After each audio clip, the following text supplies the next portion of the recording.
Good morning and welcome to your Farm and Home Show. My name is Joanna Coles, and this morning we're visiting with Jay Stone. He's the Hopkins County Extension Agent for Agriculture and Natural Resources. Good morning, Jay. Good morning, Joanna. Well, Jay, I'm glad you're here today because you have a new project in cooperation with a couple other agents. Absolutely. And that's an ag podcast. That's right. Myself, David Firquin, the agent in McLean County, Vicki Shadrick, the ag agent in Webster County. The three of us do a lot of programming together. And we've created this podcast, ag-related broadcast, just to be an extension of all of our programs.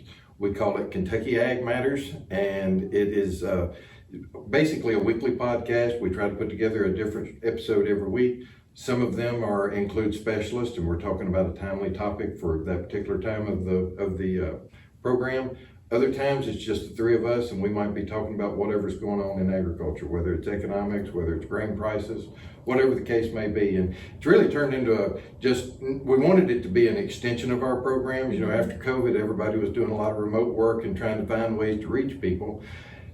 I see that as kind of the future. I see that as something just like your show here that's going to be going on, you know, and adding to all of the other things you do. So we've kind of started this podcast to be just that, an extension of our programs. Well, and you guys work so well together, have so many great programs, and I've listened to several episodes, and they're really good, timely topics that I feel like are useful. You know, a lot of times podcasts, they have a lot of talk, but not a lot of meat, and I like to listen to podcasts with that I'm really going to learn something and take something away from, and I feel like Kentucky Ag Matters does that. Thanks.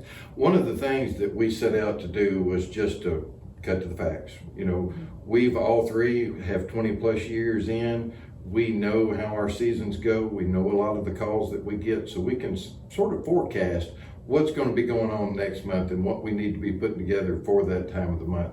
We primarily are focusing on production agriculture. We're in the western part of the state where we have a lot of row crop farms. Therefore, we have a lot of farmers that spend a lot of time in the cab of their tractors, in pickup trucks, in combines. And we want to be able to reach those people where they're at.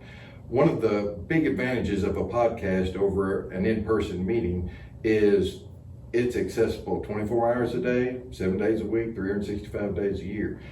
For example, I have been able to take a podcast that we did with a specialist. I had a call a few weeks later asking a question about a topic. It happened to be at the time bale grazing that we had done a podcast on with Greg Halich. He was asking questions about it, was not aware of the podcast, and I said, I'm going to send you a link. Listen to this. That person got a 45-minute one-on-one with the specialist for just being able to access through a link. So. And I do think that's the beauty of it. I mean, you mentioned it was a weekly podcast, so people can certainly subscribe. But let's talk about that a little bit, because ag podcasts are definitely getting more popular, but some people might not have experienced those. So how do they listen to your podcast? You know, you can find us on almost every form. We're working on Apple right now. It's the one we're trying to get everything finished for. But right now we host on Podbean, so you can access us through Podbean. You can access us through Google Podcast, which is where most of our listeners actually listen to us on.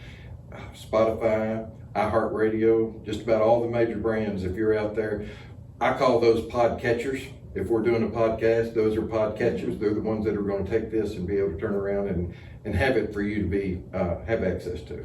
Absolutely. So they go and they find it, and then can they subscribe so they get alerts when the new episode comes on? They can subscribe to it.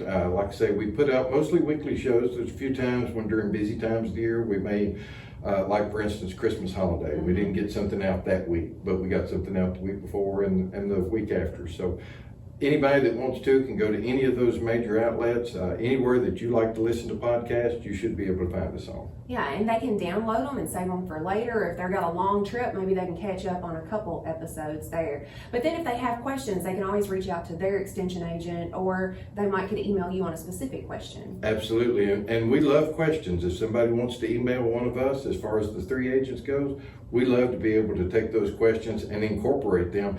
Those questions actually help us put together our information for maybe another show. It gives us a basis of what we want to do.